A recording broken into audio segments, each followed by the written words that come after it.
Embajador de España, bienvenido a tu casa. Y ante todo, muchas gracias a todos ustedes. En algunas ocasiones la afluencia de público es muy superior al aforo de esta sala y debemos garantizar la comodidad y la seguridad de todos ustedes. Así que nos temíamos que hoy volviera a suceder y así ha sido. Sentimos que algunas personas, bastantes, no hayan podido entrar y les pedimos nuestras disculpas, pero insisto en que debemos respetar la normativa de seguridad. Bueno, y es que hoy tenemos un coloquio muy especial entre dos personas, entre dos mujeres, que todo el mundo conoce muy bien, la escritora Rosa Montero y la actriz Carmen Maura. Rosa Montero está con nosotros desde el pasado miércoles, porque la hemos elegido autora del mes, así que ya ha estado en este auditorio para mantener un coloquio con su editora francesa. Ha inaugurado el ciclo de conferencias magistrales Sorbona Cervantes, que se celebran este año por primera vez. Ha charlado con un grupo de lectores de la Biblioteca Octavio Paz y le hemos grabado un vídeo que podrán ver en YouTube con sus recomendaciones de lectura. Muchas gracias, Rosa, por tu tiempo y tu generosidad. Y por cierto, ayer en la Sorbona se me olvidó algo que debería haber dicho, porque merece la pena, y es que entre los múltiples reconocimientos que tiene Rosa Montero se encuentra el que sea oficial de las artes y las letras de la República Francesa. Y ahora, para cerrar estos 3 días en París, dialogará con Carmen Maura, una parisina a tiempo parcial y una de las mayores actrices de la historia del cine español y europeo. 4 premios Goya, un premio César de cine francés, otro en el Festival de Cannes, varios de la Academia de Cine Europeo, etcétera, etcétera, etcétera. Y todavía en plena actividad, porque si no me equivoco, y creo que no me equivoco, ahora mismo tiene en la cartelera una película y otras 2 muy próximamente. Así que a Rosa y a Carmen les hemos propuesto que hablen de ayer y hoy. Claro que luego pensamos que ese tema era algo impreciso, así que les pedimos que si lo podían concretar en torno a la libertad ayer y hoy, y de ahí Serrat, lo que quizás resulte más vago aún. Es decir, que en realidad están aquí para hablar de lo que quieran, con total libertad, y con la periodista Marita Frías como moderadora. Muchas gracias y adelante. Libremente con estas 2 mujeres absolutamente extraordinarias, 2 mujeres que han nacido en dictadura y que con su trabajo habéis contribuido muchísimo a ser más libres vosotras y todos los demás. Muchas gracias por eso, Carmen Maura, Rosa Montero, podemos volver a aplaudir.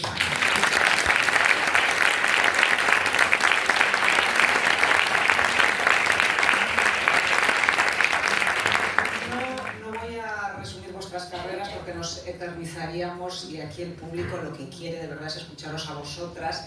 Sí quiero matizar que nuestras 2 invitadas están aquí hoy por voluntad propia y por generosidad, porque no vienen a promocionar nada y esto es absolutamente extraordinario. Además sé, Carmen, porque te lo he oído decir, que tú prefieres una semana entera de rodajes intensos antes que un solo día de promoción. Más de una semana. Pero eso no nos va a impedir hablar de esas 3 películas que has sido capaz de rodar en menos de 2 años. Una de ellas, esto lo anticipo, probablemente sea candidata a los Oscars. Carmen, si me permites, voy a empezar el diálogo con nuestra invitada del mes, con nuestra autora del mes, Rosa Montero. 3 días contigo, qué bonito, qué suerte. Qué linda, ¿no? Muchísimas gracias. Yo estoy, lo primero, agradecidísima al Cervantes, ¿verdad?, que me ha traído aquí como autora del mes y que además me ha traído para esa conferencia en la Sorbona, que me ha emocionado muchísimo. Yo no había estado dentro de más de la Sorbona y yo le tengo un grandísimo respeto a la cultura francesa y la verdad es que me emocionó enormemente. Y además quiero agradeceros también que me hayáis montado esta mesa con Carmen, porque la última vez que nos vimos éramos jóvenes, con esto os digo. Es como un túnel del tiempo esto, de repente, ¿no? Muy pequeñas, éramos muy pequeñas y sin embargo luego creo que nos hemos ido siguiendo y la siento como si estuviera, como si estos 30 años pasados no hubieran sido nada, ¿no? Más o menos. Y hay una afinidad, yo por lo menos la siento con ella muy grande, pero es verdad que ha pasado tanto tiempo y pasa tan deprisa, es un asco. Es un asco lo rápido que se va la vida con lo bella que es, pero bueno. Y la cantidad de cosas que nos da tiempo a hacer y que podemos seguir haciendo, de hecho. Tú has entrevistado a cientos y cientos de personas, a personajes, algunos más o menos frecuentables. ¿Dejaste la entrevista en un momento dado para dedicarte a la escritura? ¿Sigues escribiendo en el país? No exactamente así, para tener más tiempo, ¿no? Porque sigo siendo periodista en el sentido de que sigo publicando, haciendo artículos uno a la semana y tal.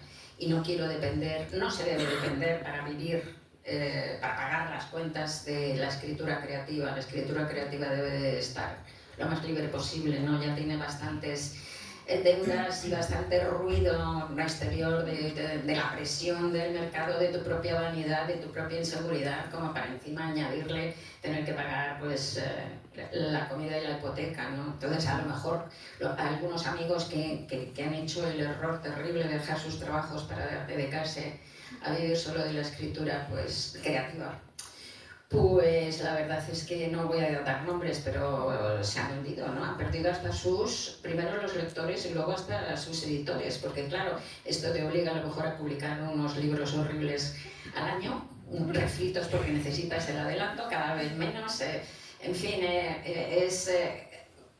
a veces se te mueren libros, ¿no? O pueden pasar mucho tiempo hasta conseguir la versión que quieres, pero si dependes efectivamente de eso para comer, pues a lo mejor publicas un mal libro y eso es imperdonable. Así que no lo he dejado, pero lo he ido haciendo cada vez más pequeñito ese rincón. De hecho, has publicado un montón de libros buenísimos: La hija del caníbal, La loca de la casa, La ridícula idea de no volver a verte. Seguro que muchos de ustedes ya los han leído. Y yo me voy a interesar, porque tenemos que canalizar un poco en torno a la libertad este diálogo, me voy a interesar por el último que has escrito, Animales difíciles, que es el último de una serie de ciencia ficción maravillosa que escribe Rosa. Y en él hay una amenaza que puede censurarnos, que puede acabar con nuestra libertad, quizás que sea peor incluso que una dictadura, que es la inteligencia artificial. ¿Por qué te preocupa tanto, Carmen? Mariela, lo que pasa es que ahí nos metemos primero en un melón tremendo que llevaría demasiado tiempo. Yo quiero que hable Carmen. Y luego además es que los voy a dejar hundidos. Deprimidísimos. No, es que es verdad, bueno, a mí me encanta la ciencia, soy de letras, me encanta la ciencia. A pesar de ello, creo que además la división entre letras y ciencias es una ortopedia. Y he leído mucho de inteligencia artificial, entonces pues aparte es la mayor frontera tecnológica que ha afrontado jamás el ser humano. Nunca ha habido esta revolución de este calibre, ¿no? Es incomparable con nada, ¿no? Y es magia potagia y nos facilita la vida de una manera increíble y por eso estamos entregados todos de patas, ¿no? Pero tiene muchos riesgos, tiene cosas maravillosas. Hace un mes le pusieron un chip en la médula a un parapléjico y caminó, ¿vale? Pero los riesgos son muy grandes y ya no voy a hablar de los riesgos de los que se hablan, ¿no? Como que se pierdan trabajos, que terminen escribiendo las novelas la inteligencia artificial, que por cierto yo creo que puede terminar escribiendo como Shakespeare, o sea, esto tiempo al tiempo, ahora desde luego no. Pero hay dos niveles de riesgos, yendo muy deprisa, pues gravísimos, que son el primero la posibilidad de manipulación, que es altísima. Somos como el perro de Pavlov, facilísimos de manipular. Los neurocientíficos más importantes del mundo llevan años pidiendo que se meta dentro de la Carta de Derechos Humanos los neuroderechos, que son tan elementales como derecho a que no se meta nadie en tu cabeza sin saberlo y autorizarlo. No se está haciendo nada, no se está legislando nada. Entonces la inteligencia artificial, el que la maneja y la propia inteligencia artificial puede hacernos sentir, comprar, votar, pensar lo que le dé la gana. Ya está pasando, de hecho, ya está pasando. Aparte de que cada vez que le damos a eso de las cookies que aceptamos, alimentamos toda la inteligencia artificial. Ese es un riesgo gravísimo. Y el otro riesgo es la posibilidad de extinción, porque estamos creando un Dios indiferente. que es una superinteligencia para la que vamos a ser como las hormigas son para nosotros, ¿no? ¿Puede una hormiga concebir lo que es el ser humano? No. ¿Puede una hormiga controlar al ser humano? Pues tampoco, ¿no?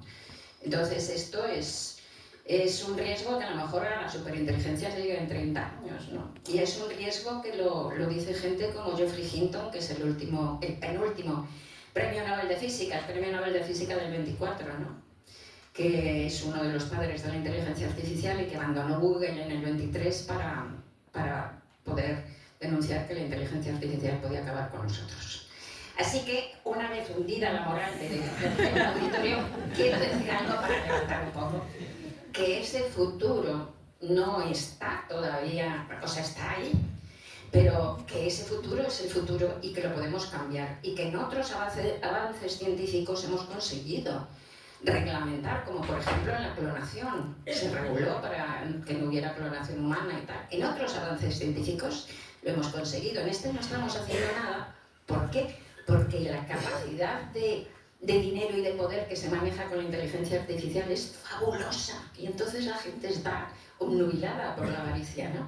Pero se puede hacer y se debe hacer y lo tenemos que hacer para controlar esta poderosísima herramienta y que esta poderosísima herramienta no nos destruya. Lo podemos hacer, pero hay que estar al loro. Carmen, a ti no hay inteligencia artificial que te sustituya y además es que estás imparable. No, pero el hecho de que a mí lo de la inteligencia artificial me da un susto enorme y además me hace pensar que qué bien que soy viejecita. Igual que yo, exactamente igual que yo. Yo pienso, mira, con lo que me gusta la vida, yo digo, sí, pero la que viene no me gusta tanto. O sea, es más fácil morirse, ¿no? O sea, sí, eso nos parecemos. Sí.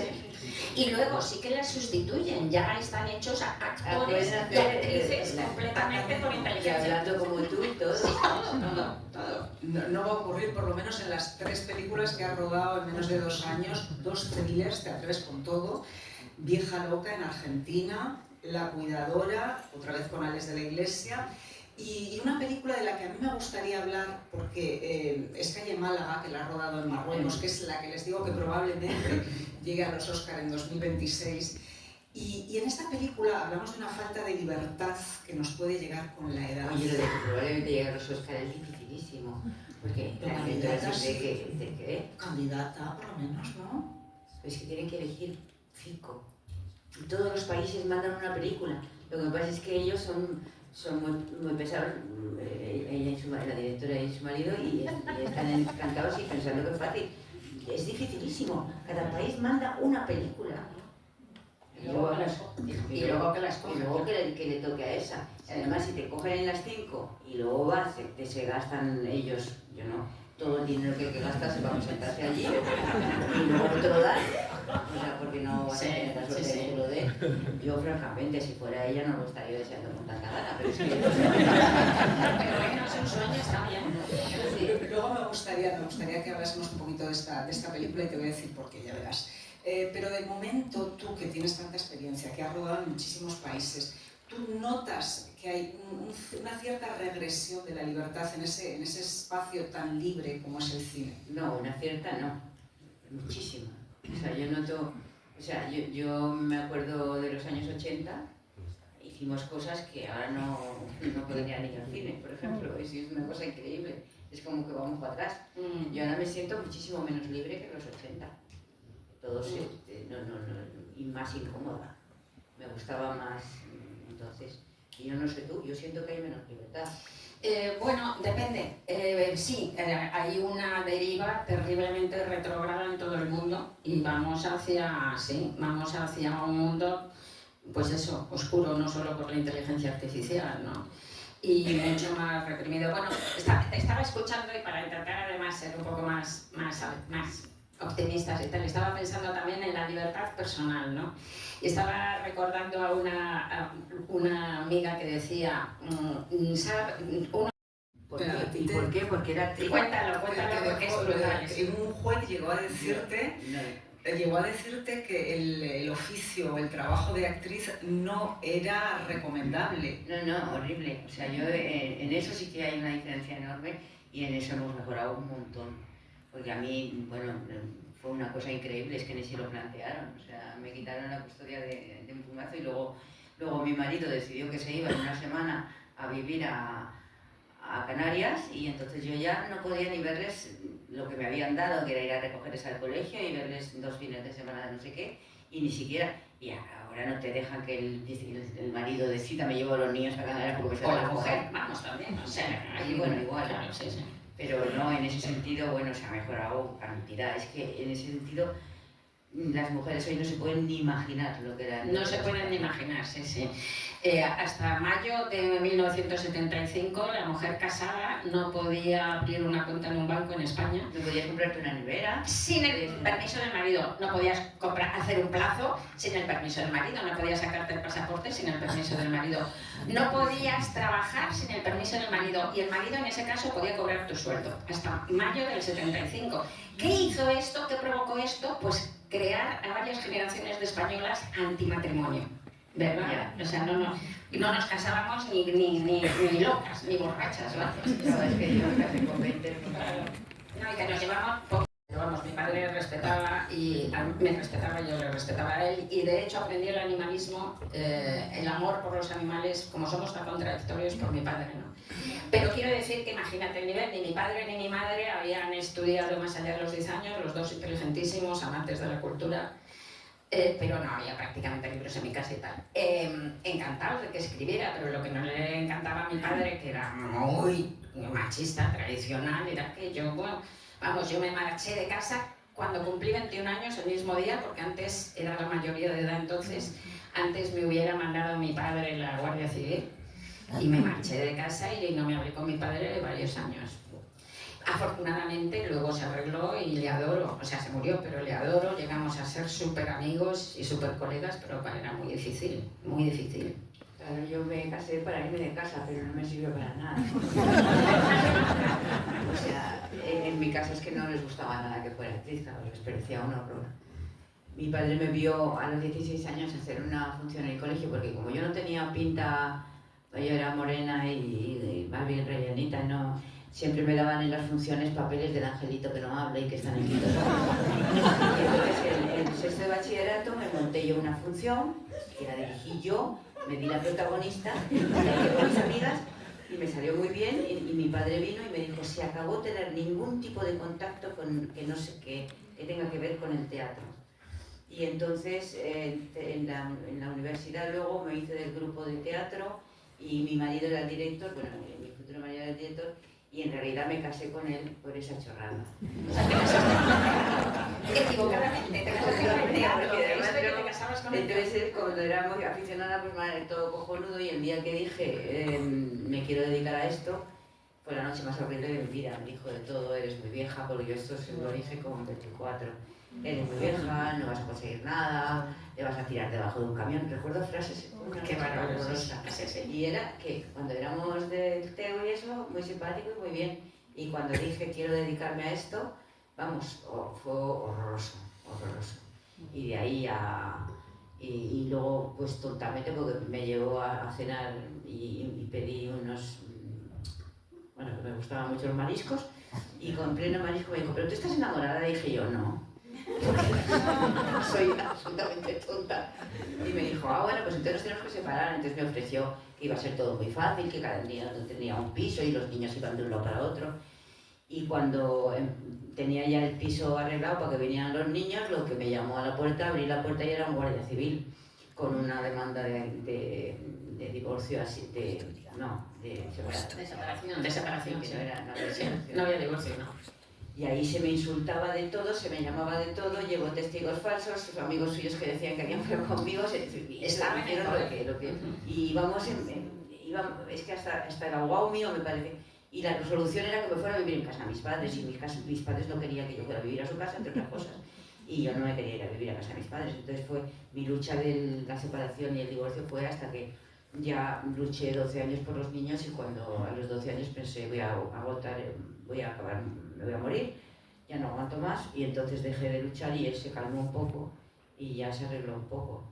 Pero vamos, los pasé putas, que eso ahora no te pasaría ni muchísimo menos. Totalmente, yo me acuerdo, la entrevisté todavía, pues eso, pues llevaría 12 años, justo cuando estabas ahí empezando ya. Y era una llaga viva, tú eras una llaga viva, lo ocultabas porque ella es una actriz formidable, maravillosa, y entonces es capaz hasta de ocultar ese dolor, pero se veía. Lo que pasa es que amo tanto mi trabajo porque para mí fue una salvación absoluta. Es decir, yo me habría vuelto loca. Y esto me gustaba tanto y encima se me daba muy bien porque se me daba bien desde pequeña y disfrutaba muchísimo, y luego empecé a encontrar gentes que no tenían nada que ver, que eran más libres. Yo qué sé, me ayudó muchísimo ser actriz, muchísimo. Yo me habría vuelto loca. Claro, además es que tú has tenido, estaba pensando cuando estabas hablando, que has tenido la mala suerte de que venías de una familia bien. Y eso era un entorno mucho más difícil de romper que el mío. Sí. Mucho más difícil, sí. Era una familia donde, bueno, me vino una tía a decirme que me cambiara el apellido. ¿Qué? Es que si te dan un papel de criada, digo, yo soy la protagonista,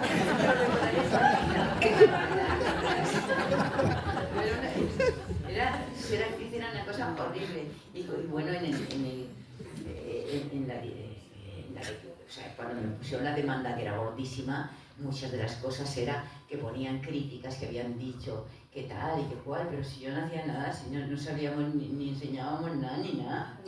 Cuando vino la violación de los del porno, te daban más y enseñaban las tetas. Te pagaban 100 pesetas más.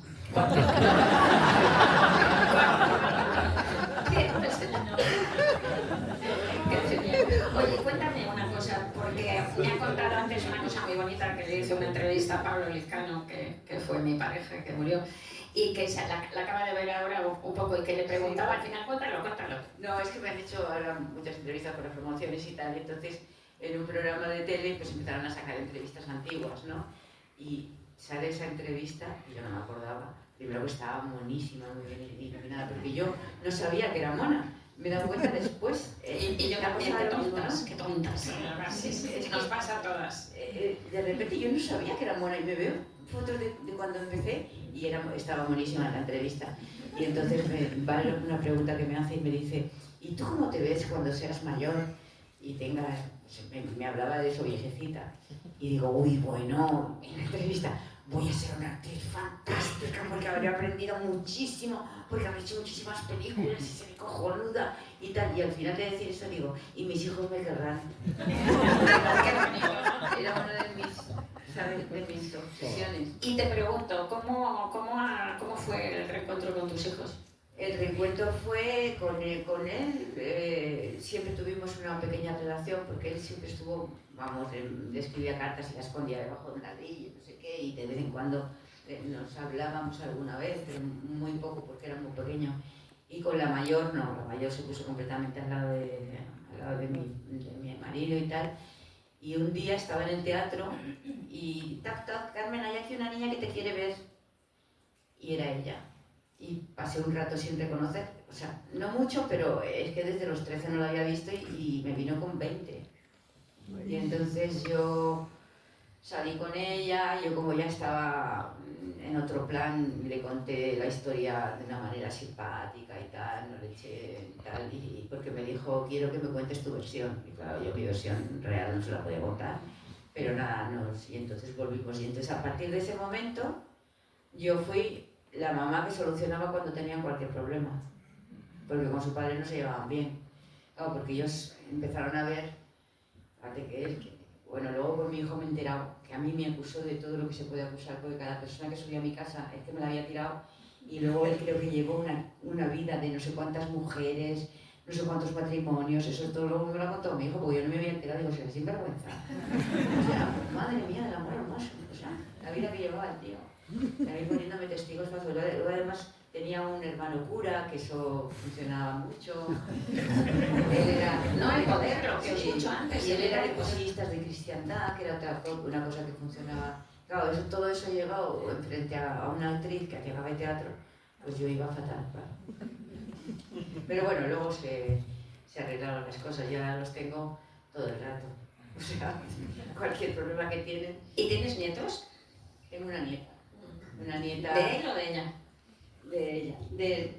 Ella no ha querido tener hijos, pero es una nieta que a veces estoy con ella que tengo mucho cariño y la doy mucha bola y ella me pide, vamos, se me presenta en casa mucho a dormir porque su padre vive en Miraflores y quiere ser periodista.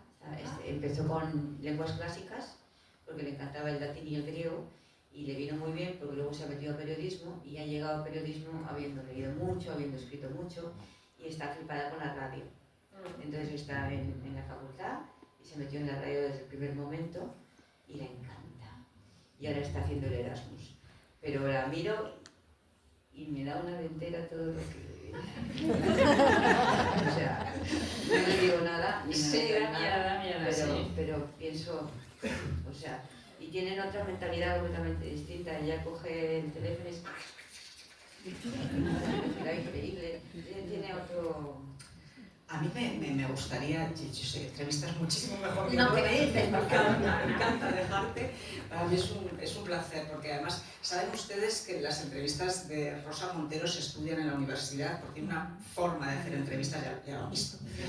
Pero yo querría encauzaros un poquito, puesto que acabamos de ver de dónde venís, lo que habéis sufrido, Carmen, lo que habéis luchado por la libertad de las mujeres. Vosotras erais feministas, ¿y cómo veis el feminismo actual? Bueno, a mí a veces me cabreo porque parece que es que no estábamos, o sea, porque hay un montón que sufrimos eso y que bueno, nos rebelamos y al final hicimos nuestras carreras. Y a veces, hay veces que oigo hablar y parece que es que lo acaban de inventar. Y no, hay mucha gente que empezó a luchar hace mucho tiempo y sobre todo mucha gente que lo hemos vivido, lo que era. Entonces a veces me cabrea un poco alguno de los discursos, pero vamos, realmente hemos hecho muchísimos avances y está muy bien, pero habría que pensar que ya habíamos hecho muchas cosas, las que nos rebelamos sin apoyo de nada. Bueno, es que el feminismo, por fortuna, no es una ideología, es decir, no es un sistema cerrado, que suelen ser todos dogmáticos y tal, sino que es un movimiento cultural y social gigante, uno de los más grandes que ha experimentado la humanidad en los últimos tiempos, que está cambiando en muy poco tiempo, en 4 o 5 generaciones, una sociedad desde la base, una situación social, una estructura social profundísima que ha durado, yo qué sé, milenios, ¿no? Entonces, no se puede hablar del feminismo, sino de los feminismos, ¿no? Porque no, insisto que no hay una sola ideología, sino muchas aproximaciones y muchas maneras de acercarse. Entonces, yo creo que el avance ha sido en global enorme, lo he dicho antes, creo que es un avance brutal lo que se ha conseguido. Insisto que además me parece un avance muy importante el hecho de la integración de los hombres en la manifestación del 8 de marzo de 2019 en Madrid, que ha sido una de las más grandes manifestaciones feministas del mundo de la historia. La policía dijo que fuimos 370.000 personas, yo creo que fuimos incluso más. Pues yo estuve y os aseguro que el 40% eran hombres, y además hombres de 25 años para abajo, ¿no? Maravilloso, ¿no? Sí que el avance ha sido enorme, pero en los últimos años, como pasa siempre cuando uno de estos movimientos se hace tan grande, ¿no? y realmente empieza a tener representación y poder, parte del poder social, pues ha habido unas disensiones y unas peleas que a mí me parecen absurdas, en el sentido, absurdas en sí, y por otro lado se le da demasiada importancia porque son minoritarias. Y estoy hablando, por ejemplo, a mí las que me ponen frenéticas son esas pequeñas que son, en cuanto a cantidad son pocas, pero vienen de lugares de poder político y tal, feministas de nuestra edad, precisamente, que dicen que las únicas feministas son ellas y que son las que dan carne, prácticamente, ¿no? Y que son las que atacan con toda radicalidad a la transexualidad, por ejemplo, que están diciendo cosas como que la mujer se define como mujer porque pare, porque tiene hijos, por Dios, con todo lo que hemos luchado, ¿no? Entonces, yo no quiero, además, estamos en España teniendo muchos problemas en las últimas convocatorias porque no quieren, y ellas son una convocatoria súper minoritaria, vuelvo a repetir, pero yo no quiero que que no se las considere feministas, son uno de los feminismos con las que discutiré, pero es que ellas dan carné, o sea, para ellas solo existen ellas, ¿no? Normal, ¿qué otros movimientos hay en el mundo que no tengan disensiones? Pero a las feministas se nos dice estos, ¿comprendes? Y como si eso nos quitara legitimidad, ¿no? Y luego ocurren cosas, porque yo siempre he pensado que las chicas somos más listas, eso no... y más completas, etcétera, etcétera, ¿no? Y me gustan los hombres, no pasa nada. Pero, por ejemplo, se crean situaciones que están llevadas demasiado lejos. Por ejemplo, mundo del cine. En este momento, si la directora de la película es chica, tiene mucha más facilidad para hacer una película. Incluso le pueden dar el sí un productor sin casi leer el guión, porque tiene una subvención especial, porque no sé qué, no sé cuántos. Un chico joven lo tiene complicadísimo. Entonces eso está llevado a un extremo que no me gusta nada. Puede ser, pero yo no sé en el terreno del cine, pero eso se dice, por ejemplo, de la literatura. Dicen bastantes escritores, hombres, es que si eres mujer te publican inmediatamente y si eres hombre no, y es mentira. O sea, en el cine probablemente sea verdad. Es mentira en el sentido de que los datos demuestran que se publican muchas más novelas de hombres, o sea, el 60-40, y que a esas novelas de hombres además les hacen muchas más críticas, no porque sean el 60, sino que les hacen el 80% de las críticas, o sea, es mentira. Pero en el cine pasa eso. En el cine está clarísimo. Y entonces eso no me parece justo. Bueno, cualquier tipo de discriminación. No, es que yo la discriminación positiva no me gusta mucho. O sea, no. Pero cariño, un sistema de becas de estudios es discriminación positiva. Esa no nos molesta. Nos parece súper justificada. Es discriminación positiva para la gente que no tiene dinero, les das becas para que puedan estudiar. Entonces, la discriminación positiva es un parche, un maldito parche. Y lo que pasa es que mientras que haya una discriminación real, pues tendremos que irnoslas apañando con parches, que a lo mejor tienen algún exceso, pero, insisto, nunca nos ha molestado a nadie en la sociedad la discriminación positiva de las becas de estudios. La de las mujeres sí. A mí me gustaría abrir otro melón, y es un melón que va... Por eso os decía que quería hablar de esta película de Calle Málaga. No la he visto, porque todavía no ha salido en Francia. La película trata de un tema y es la pérdida de libertad o de autonomía que a medida que vamos haciéndonos mayores podemos tener. Nos cortan las alas, a lo mejor nuestros hijos, nuestra familia, la sociedad. En Calle Málaga, tu protagonista, me corrige si me equivoco. No le cortan las alas, lo intenta. Tu protagonista vive en una casa y la hija le vende la casa porque necesita dinero y tú vas a luchar por recuperar tu libertad a todo precio. Es un papel que yo creo que tiene mucha fuerza en este momento. Cuéntanos, Carmen. Sí, además es que se enamora y tiene una historia. Qué bonito. muy preciosa. Hay que ver la peli. Sí. Ahí me pidieron que me tenía que desnudar. ¿Y te dieron 100 euros?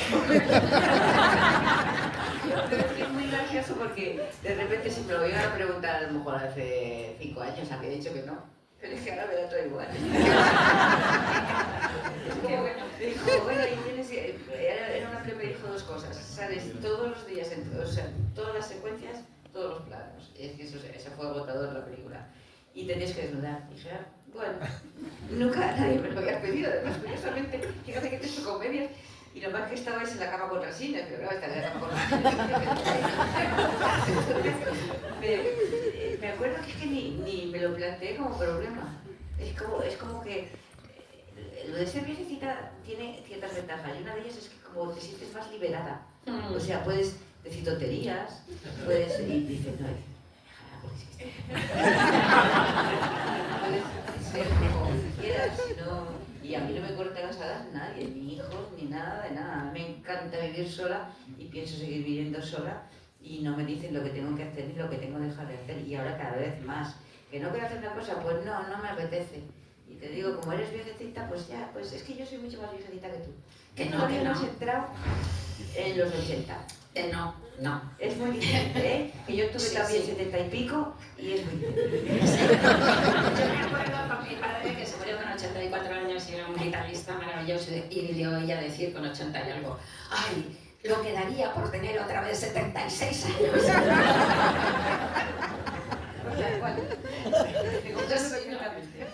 Porque es completamente diferente. ¿Tú disfrutas de esa libertad? A mí me encanta hacer lo que me da la gana. ¿Y lo haces cada vez más? Pero cada vez más de una manera escandalosa. O sea, yo, por ejemplo, mis hijos, pues, bueno, según, porque cada uno tiene un trato distinto, pero, o si mi nieta viene mucho a dormir a casa, pero si ya no me apetece que venga, pues le digo tranquilamente que no me apetece. Y todo el mundo te respeta, porque como ya eres mayor, todo el mundo te respeta. Y si haces alguna cosa que no la entiendes, pues dicen, bueno, es que está un poco, que haga lo que quiera y tal. Yo lo único que tengo claro es que cuando veo un rodaje y tengo que hacer mi papel, me sale bien. Y ya está. Y me lo estudio como me lo tengo que estudiar. Oye, ¿y tienes memoria? Porque yo tengo una memoria horrible. Noto que va fallando, pero claro, al tener que estudiar tanto y memorizar tanto, la debo de tener muy ejercitada, porque además yo soy muy obsesa con el texto. O sea, yo no he ido nunca a un curso de actriz ni nada, pero mi sistema es coger el texto y palabra por palabra incrustármela en la cabeza. Es odioso, a veces me invento juegos con dibujitos, con de todo para memorizar, pero memorizo muy bien. Son horas, pero es lo más incómodo de actriz. Pero yo llego a mí me da mucha seguridad llegar al rodaje con toda la letra en la cabeza. Que envidia tener memoria, ¿no? Yo lo tengo que apuntar todo. Desde siempre, afortunadamente, quiero decir, no es que me esté dando el Alzheimer ahora, sino que siempre tengo una memoria. Pero tú cuando estás escribiendo un libro, sabes lo que has escrito ya. Hombre, sí, hasta ahí llego. Por ejemplo, el otro día me preguntó una chica una cosa te trataré como una reina, que es del 83, y no me acordaba en absoluto. Yo digo, vaya, pues no te puedo contestar porque no me vuelvo a releer, y desde el 83 no me acuerdo. O sea. No, lo que pasa es que como un libro, ¿cuánto tardas en escribir un libro? 2, 3 años. Sí, sí.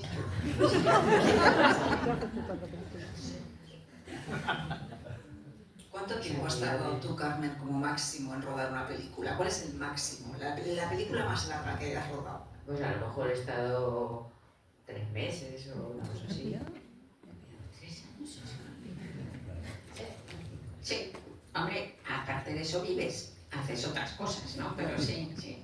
Te llevan mucho Bueno, tiempo. que está bien eso que has explicado de que seguir haciendo periodismo y otras cosas.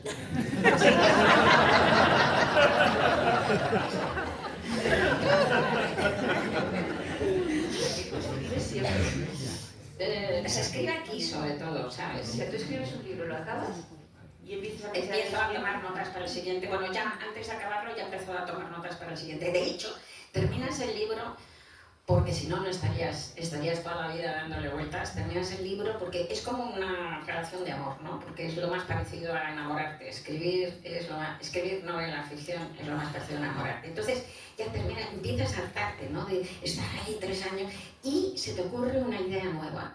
Que empiezas a tomar notas antes de terminar esa novela y empiezas a tener el corazón ya más puesto en esa otra novela. O sea, que realmente es como si te enamoraras de otro. Entonces ya acabas ese para poder meterte al 100% en otra. ¿Y comentas con la gente? Sí, bueno. Intento contenerme cuando empezaba a escribir, pues a la pareja que tenía al lado escribía y le atizaba lo que había escrito ese día, ¿no? Pobrecitos, horrible. Y luego con Pablo, cuando empecé con Pablo, con 37 años, me dijo, ni se te ocurra. Hasta que no tengas el borrador entero, y ahí ya me discipliné, que es lo suyo. Y entonces, no, mientras escribo, pues estoy escribiendo, y ya cuando terminas, pues lo entregas. Cuando estás escribiendo un libro, ¿ahora estás escribiendo alguno? Tengo uno parado que lo mismo se ha muerto, sí. Estoy preocupada con él, pero bueno. Pero comentas, dices, sí, hay una cosa que es muy curiosa. Como os digo, esta es mi manera, ¿eh? Tomo notas durante 1 año, año y medio o algo así, con estilográfica siempre en cuadernitos y voy desarrollando la novela. Y mientras estoy haciendo eso, llega un momento que puede ser al año o así, que ya la tienes prácticamente toda, pero no del todo. Está, pero no está. Y entonces hay un momento que no se sabe por qué, hay como una coincidencia que le cuentas la novela verbalmente a alguien. Muchas veces es un amigo o una amiga que se cristaliza en ese momento, no es que vas a cenar y de repente... Pero me acuerdo una vez que estaba haciendo Historia del Rey Transparente, me parece que era, y fuimos a una cena, yo que sé, una cosa, y se me sentó una cosa, así como medio oficial, se me sentó un escritor cubano al lado, que no me acuerdo cómo se llama, un tío súper educado, encantador, y me dijo, el pobre, en una cena de estas, no nos conocíamos, me dice el pobre, típica pregunta social, ¿y estás escribiendo algo? ¿Qué estás escribiendo? Y yo digo, sí, estoy escribiendo algo. ¿Y de qué va? Y cristalizó ahí. Y le dije, ¿de verdad quieres saber de qué va? Me dijo, sí. Y me pasé media hora contándole la novela, seguida. Y en ese relato que haces es cuando te haces dueña de la novela de verdad. Y es un relato fundacional que sucede como al año de estar preparándola. Tú hablas mucho de las películas que estás rodando en tu entorno, les cuentas cómo va el rodaje, el argumento, o te lo quedas todo para ti. Mucho. De hablar de la película, es que cuando estás haciendo una película casi no tienes tiempo de hablar con nadie. Porque me tengo que levantar muy temprano porque me levanto 3 horas antes para espabilarme, que como duermo muy bien, pues claro, la última pues me estuve levantando a las 4 de la mañana. Esos cosas me fastidian. Qué horror. Porque es de noche. Pero ahora, a partir de ahora, desde que soy viejecita, estoy pensando en decir que no se me puede recoger antes de las 10. Sí. A las 7 ya es normal. Sí. Pero es que es una cosa que me está viniendo. Porque como cuando me van a hacer papel ahora, les hace mucha ilusión que lo haga. Porque piensa que a lo mejor va a ser el último que hago. Pero lo de las 10 me está viniendo la cabeza. Ponlo por contrato. Sí, sí, ¿verdad? Sí, sí. No, me admite cualquier cosa. Pues eso. Yo hago todas las películas, las 7, estas 3 últimas son con peluca, porque así no me estropean mi pelo y además no estoy una hora ahí con que pedale. Y mi Patito hace unas pelucas maravillosas, que es como si llevaras nada. Y ya siempre con peluca. Sobre todo para que no me corte con eso. Y también llevo a mi maquilladora, que me maquilla siempre ella, y así tampoco tengo que conocer más gente. Claro. Pero una de las cosas agotadoras de los rodajes es que tienes que conocer a un montón de gente. Sí, y hablar a las 7 de la mañana con alguien, además, ¿no? Y sobre todo estar atenta con todo el mundo, porque el equipo es muy importante. En las películas a mí la cámara me encanta, y cuando digo la cámara es todos los que rodean a la cámara, que son 4 o 5. Que hacen la película contigo, y esa gente las tienes que súper respetar, súper que escuchar y hablar con ellos y tal. O sea, a mí la verdad es que rodar me encanta. Y luego tiene una cosa buena, que nunca digo que quiero hacer otra, y eso les encanta también a ellos. Y luego que hago lo que me dicen. Yo me lo llevo en personajes como metido en el cuerpo, ¿no? O sea, después de haberlo estudiado mucho, es como que ella ya llega por la mañana con ella dentro de mí. Me acuerdo que en un rodaje con Borao me dijo, ¿y cómo va a caminar? Y le dije, espera que empecemos con la primera toma. Y ella va a caminar. Y es verdad, pasa. O sea, yo llevo ahí con mi...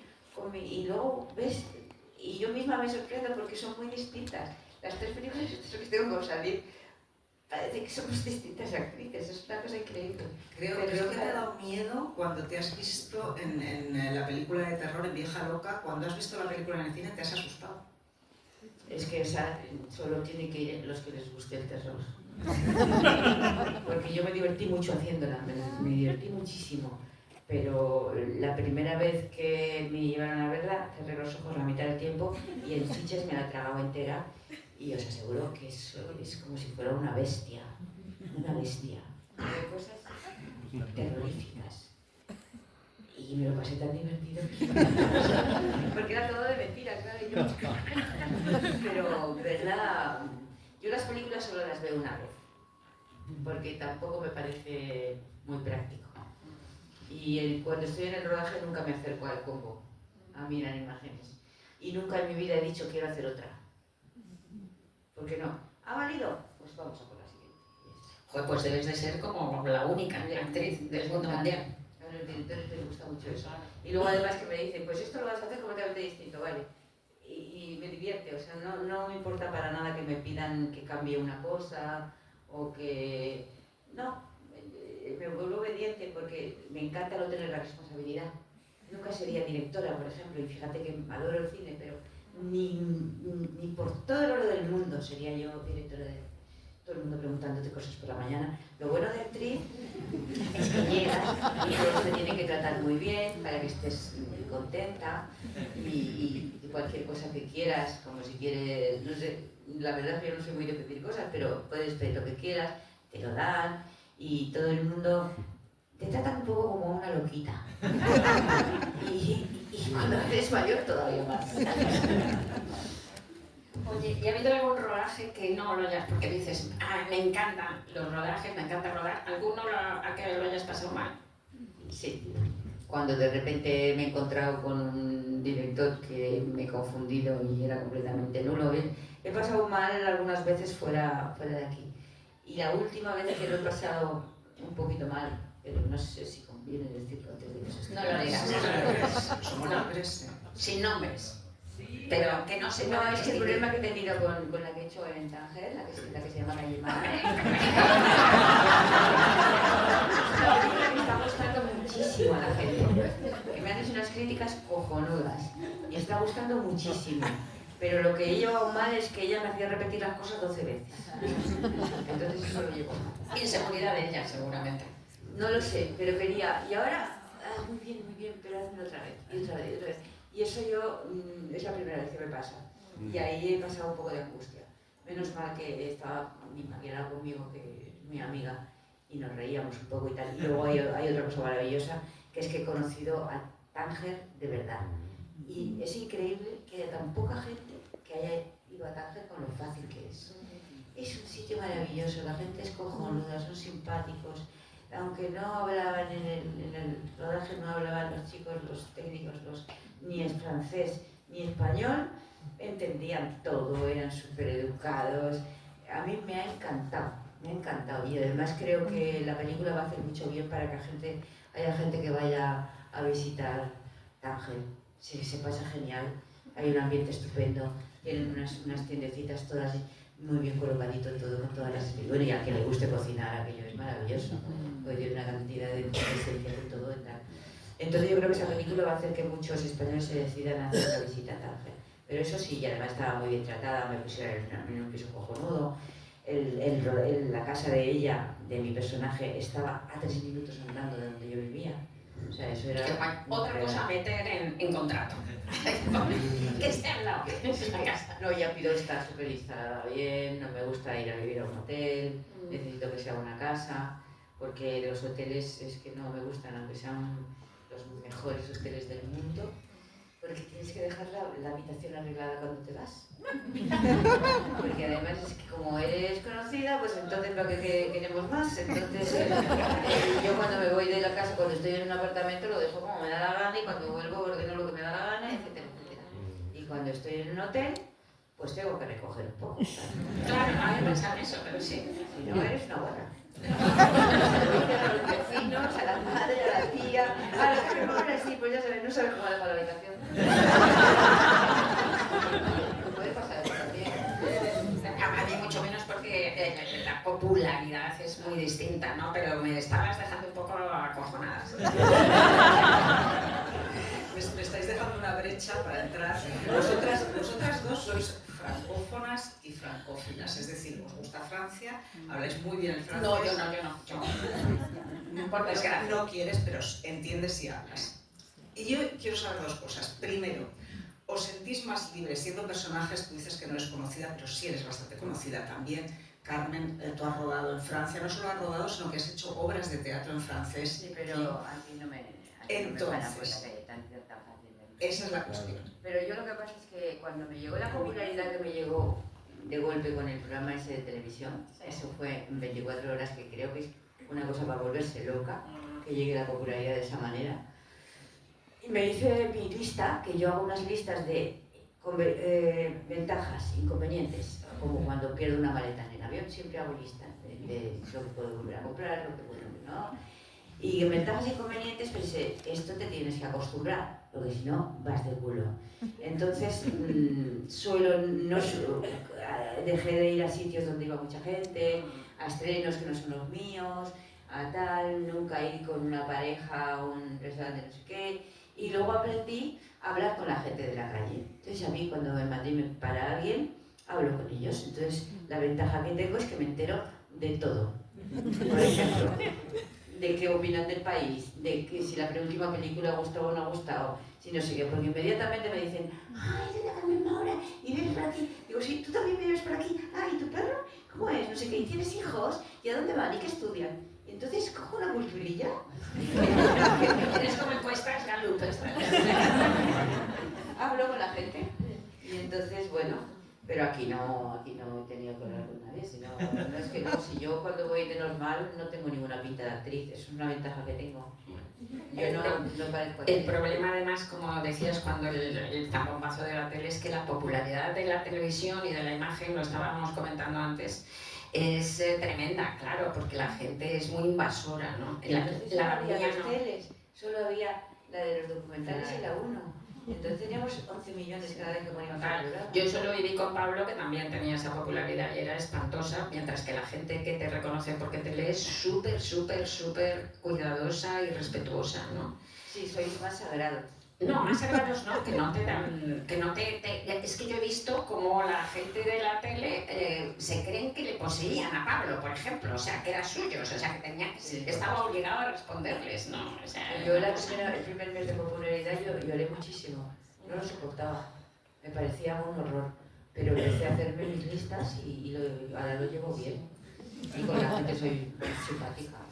Sí, de todas maneras esto tiene, porque claro, yo vivo afortunadamente como si no me conociera nadie, pero tiene sus bemoles, como por ejemplo, bueno, la gente es maravillosa y me emociona y me encanta, pero quiero decir, las cosas raras que te pasan con esto es estar comiendo, por ejemplo, con alguien y contando cosas muy íntimas en un restaurante y cuando termina la mesa de al lado se levantan y te vienen a decir, bueno, es que leo mucho tus libros, empiezas a hacer la moviola diciendo, ¿qué he dicho? ¿Qué he dicho?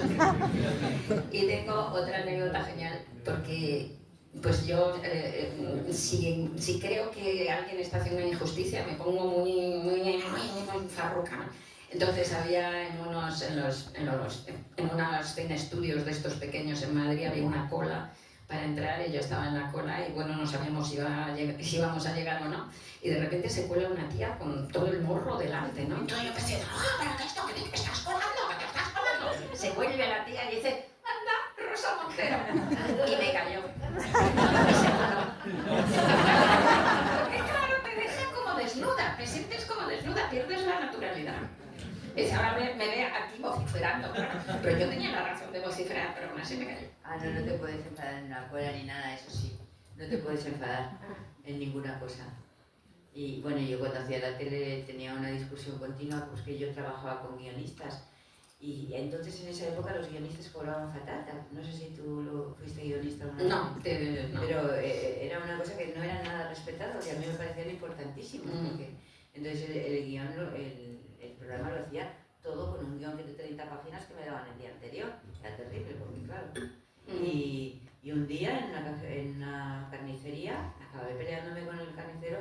Eso, digo, porque yo trabajo con guiones, porque yo en esa época además ni leía el periódico todos los días.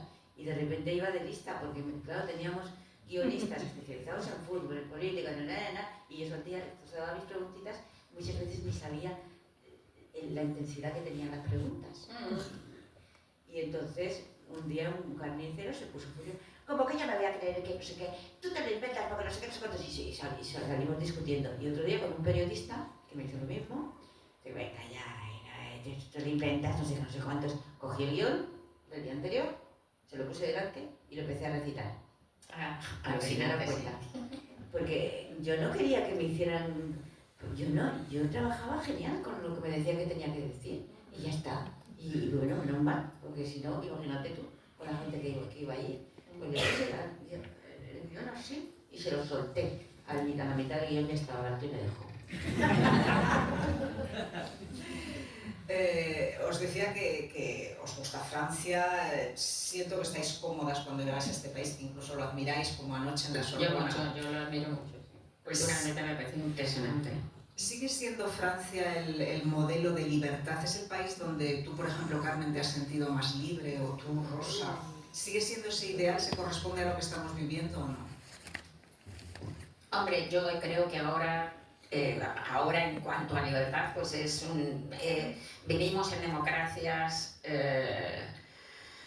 fallidas en muchos sentidos, entonces pues en todos los países europeos hay sus puntos máximos mejores y sus puntos bajos, o sea que en ese sentido son intercambiables. Lo que pasa es que sí que hubo varias generaciones de españoles que nos criamos con el modelo de libertad de la Francia, absolutamente, y eso para mí siempre se quedará ahí, o sea, en ese sentido. Y luego el respeto, vuelvo a repetir, a nivel cultural, porque por ejemplo, una manera de, lo estaba comentando el otro día, de palpar mucho el nivel cultural de un país es cuando vas a hacer promoción y te preguntan muchos periodistas, y esos periodistas te van preguntando, y esos periodistas pues en realidad son un poco lo de la encuesta que tú haces, ¿no? Son un poco como una representación de las preguntas, de las cuestiones más habituales, ¿no? El nivel de Francia es brutal, pero 7 cuerpos por encima de casi todos los otros países en donde está, ¿no? O sea, que es realmente de sofisticación intelectual, de conocimiento, de cultura. Esa parte sigue siendo muy buena. Sí, yo en eso me acuerdo de cuando veníamos en grupo a ver películas porno. En Perpiñán íbamos a fines de semana de películas. O hay unos libros que no podían entrar en España y cosas de esas. Pero yo ahora me siento súper española. Me siento más cómoda en España. Hombre, yo es que sobre todo en España yo podría vivir en bastantes países del mundo. Lo malo es que el núcleo fuerte de mi gente, de mis amigos, están en España, están sobre todo en Madrid, y mis amigos y mi gente es mi patria, la verdad. Y luego yo creo que cuando vas por la calle y no eres nadie, o sea, vas de una persona normal, aquí a veces son un poco agresivos. Pero hablo de París, porque el norte y el sur de Francia es maravilloso, cuando he rodado. El campo de Francia me encanta, con todas las vacas limpias. No porque las de España sean sucias, sino porque las pobres no se duchan como las de aquí. Eso me encanta. El campo allí me vuelve loca, todo limpito, todo. Pero París me parece una ciudad un poco difícil. Sí. Sí. Bueno, admiro a los que vivís aquí. Una ciudad un poco agresiva. Perdonen. Porque a mí me han tratado bien y tal, pero... Bueno, es una ciudad un poco agresiva, sí es cierto, es una ciudad preciosa. Y no es una ciudad para decir, voy allí a ver qué hago, a ver qué pasa o a ver cómo salgo adelante. Es una ciudad muy difícil. Bueno, la sociedad actual es muy difícil para ir a ver qué pasa y que salga adelante en todas partes. Vamos a tener que terminar porque hemos hablado de muchas cosas, hemos pasado un buen ratito, pero a mí me gustaría, Rosa Montero, autora del mes, ayer leyó una conferencia magistral en la Sorbona, y como ya han visto lo bien que hablan, tanto Carmen como Rosa... No, pero ya me gana. No te vayas de modesta, cada una a nuestro estilo, estáis haciendo una noche maravillosa. A lo que voy es que Rosa leyó su conferencia magistral, que está aquí publicada y que la pueden coger todos a la salida, pero como hablas tan bien y interpretaste tanto esa conferencia... Porque no la leí, es que no me gusta leer. No leyó nada, y de verdad les invito a que la lean porque es una preciosidad. Pero tuviste que acelerar y cortaste justo una de las partes que más me ha gustado. O la lees tú o la leo yo, lo que prefieras. La puedo contar más que leerla. La parte de la libertad, mira, te la marco. ¿Te la sabías de memoria? ¿Cuál la sabía de memoria? Hombre, no me las sé de memoria, es que son cosas que, o sea, las he escrito yo, quiero decir. Entonces, Ese fragmento te lo saltaste y a mí me encanta. Ah, vale, bien. ¿Quieres que lo lea? Quiero que hagas lo que quieras, pero que nuestro público lo escuche. Bueno, cuando era más joven, de hecho, hasta hace poco, aspiraba como novelista a la grandeza, a elevarme como un águila y escribir el gran libro sobre la condición humana. Ahora, en cambio, aspiro simple y modestamente a la libertad. Si consiguiera ser verdaderamente libre escribiendo, libre del yo consciente, de los mandatos heredados, de la supeditación a la mirada de los otros, de la propia ambición, del deseo de elevarme como un águila, de mis miedos y mis dudas y mis deudas y mis mezquindades. Entonces lograría descender hasta el fondo de mi inconsciente y quizá pudiera escuchar por un instante la canción colectiva. Porque, ya lo he dicho, muy dentro de mí estamos todos. Solo siendo absolutamente libre se puede bailar bien, se puede hacer bien el amor y se puede escribir bien. Actividades todas ellas importantísimas.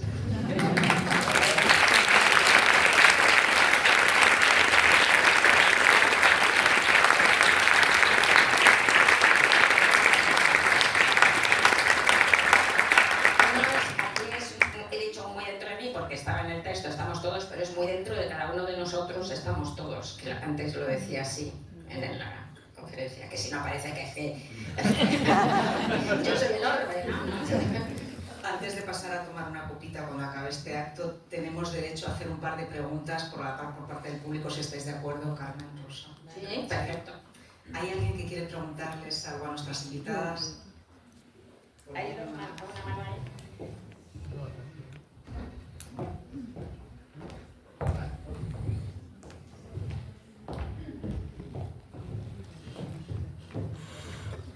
Bueno, primero que todo, mil gracias por este momento tan genial, tan maravilloso. Yo, nacida en Colombia, me deleito oyendo el acento español, con todas las groserías, porque para los colombianos hay muchas cosas que no se dicen en público.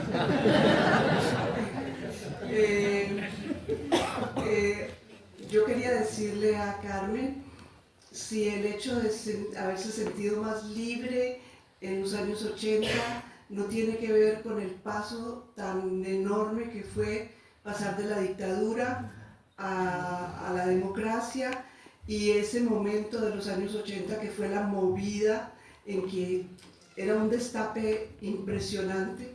No sé si tenga que ver con eso. Que si tiene que ver el que te sintieras más libre con el paso de la dictadura. Ya, bueno, eso fue un momento maravilloso y que los que lo vivimos fue muy emocionante cuando de repente se pusieron todos de acuerdo en un pispás. Bueno, pasamos muchísimo miedo, debo decir, ¿eh? O sea, se pasaba un miedo del momento. ¿Te acuerdas aquellos momentos de la televisión y de la radio todo el rato con la música esa de Chon Tachón y la gente pasando por la tumba, pasando por la tumba? Ah, bueno, sí, no, pero yo no hablaba ya, esa era la muerte de Franco. Yo hablaba de la transición, o sea, los años de la transición pasamos mucho ruido. He sacado un libro que se llama Cuentos Verdaderos, que recojo crónicas que publiqué en El País del 78 al 88. Y de verdad se nos olvida el pasado, se nos olvida el pasado. De repente te encuentras ahí con un país que, claro, empecé a recordar y dices, madre del amor hermoso, no estaba desarrollados los derechos de nadie. ETA mataba o asesinaba a una persona cada 3 días. Había ruidos de sables que terminaron en el golpe de Estado, ¿no? Había una epidemia de heroína que estaba todo lleno de agujas. De mis amigos se murieron el 70%, era espeluznante, ¿no? Y eso creaba una inseguridad en las calles, además, brutal. Nos amenazaban todos los días a los medios con bombas, todos los días. Nos sacaban del periódico, de las radios, todos los días. Y un día que en El País no nos avisaron, pues nos estalló una bomba, mataron a un empleado de 19 años y destriparon a otros 2. O sea que gravemente mutilados y así todo. Y así todo, o sea, es que era un país pobrísimo, además, paupérrimo. O sea, y ibas a manifestarte en los 5 años del 76 al 81, me parece, murieron en las manifestaciones en España, ahora no me acuerdo, lo puse en un artículo, si 54 o 56. Estos eran con nombres y apellidos, porque hay otras fuentes que dicen que murieron más, porque te ibas a manifestar y te mataban de una paliza o de un disparo a la extrema derecha o de una paliza y un disparo a la policía. O sea, se pasaba un miedo del copón, os lo aseguro. Nos ganamos la libertad. ¿Y la movida? La movida. La movida madrileña es una cosa que se inventaron un poco, porque había gente tan distinta de uno. Llamaban movida madrileña gente que no tenía nada que ver unos con los otros, pero eso se lo inventó un poco la prensa y luego se extendió por todas partes. Pero eran grupos completamente diferentes. Los incluían en la movida pintores, escritores, directores de cine y tal, y muchos de ellos no tenían nada que ver unos con los otros. Pero fue una cosa que ayudó con vistas a ir fuera, sobre todo. O sea... Sí, fue un fenómeno. Lo que pasa es que hubo una erupción, ¿no? ¿Verdad? Hubo un estallido de cantidad de gente haciendo cosas en todas partes. Y hubo 27 movidas, no hubo una sola, pero luego como Almodóvar tuvo tantísimo éxito, bien merecido, por supuesto, pues se creó como la leyenda de una movida en torno a él. O sea, había un grupito como pequeño, pero en realidad era una cosa social. No tenía nada que ver. Claro, completamente expansiva. Y luego lo que sí vivimos en ese momento es que nuestras salidas fuera de España eran mucho más... es que las primeras veces no sabían ni dónde estaba España. Ibas a Estados Unidos y lo confundían con África. Y lo venían a no sabían dónde estábamos. O que estaba en Centro Europa, ¿no? En Centroamérica, ¿no? Sí, no sabían dónde estábamos. Y la diferencia, que eso sí que lo he vivido por todos los festivales y tal, del reconocimiento que hemos ganado en el mundo entero con nuestro cine y con nuestras cosas y con nuestros libros y con todo, es como enorme. O sea, porque entonces es que no sabían ni dónde estábamos. Una cosa impresionante. Cierto, se ha caminado. Sí. Sí. Y eso lo hemos vivido, pues ya está.